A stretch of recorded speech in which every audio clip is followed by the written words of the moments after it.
బద్దీపూర్ ఆశ్రమంలో సుమారు 20 సంవత్సరాల నుంచి వేద పాఠశాల అనేటువంటిది ఏర్పాటు చేయబడ్డది.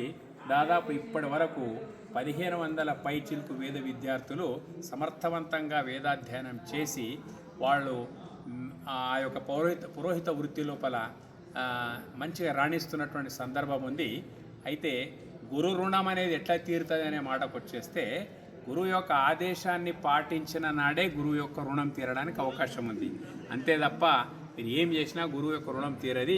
ఇప్పుడు గురువు గారి యొక్క ఆదేశం ఏంటిదంటే, ఎక్కడెక్కడ ఉన్నటువంటి ఇక్కడి పాఠశాలలు వేద పాఠశాలలు నేర్చినటువంటి విద్యార్థిగణం ఏదైతే ఉందో అక్కడక్కడ పురోహిత వృత్తి లోపల సెటిల్ అయినటువంటి వాళ్ళు ఎవరైతున్నారో ఖచ్చితంగా ఆ గురు రుణం తీర్చుకోవడానికి ఎక్కడున్న వాళ్ళైనా కానీ ఒకరోజు పోతే ఏం చేయతో అనే మాటకు అవసరం లేదు. విద్య నేర్చుకునేది ఎక్కడి నుంచి మీరు కాబట్టి ఇది ఒక సాఫ్ట్వేర్ ఇంజనీర్స్ లాగా సెటిల్ అయిపోతున్నారు.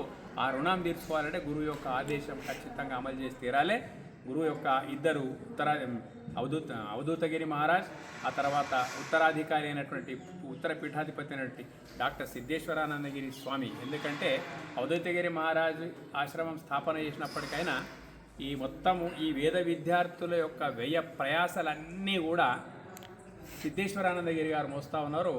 వాళ్ళు కొవ్వొత్తిలా కరిగిపోతూ ఉన్నారు. వేద ధర్మం ప్రచారం కావాలని చెప్పేసి దానికి ఏకైక సాధనం వేద విద్యాలయం అని చెప్పేసి మీ కొరకు ఎంతగానో శ్రమపడి కొవ్వొత్తిలా జీవితాన్ని కరిగించుకుంటున్నాడు. కాబట్టి అతడి యొక్క ఖచ్చితమైన ఆదేశం ఎక్కడెక్కడున్న విద్యార్థులంతా ఖచ్చితంగా రేపు 9 గంటల వరకు ఇక్కడికి చేరుకోవాలని చెప్పేసి సిద్ధేశ్వరానందగిరి స్వామి గారి యొక్క ఆదేశం. కాబట్టి ఇంకా ఎక్కువ చెప్పే అవసరం లేదు, మీకు రావాల్సింది.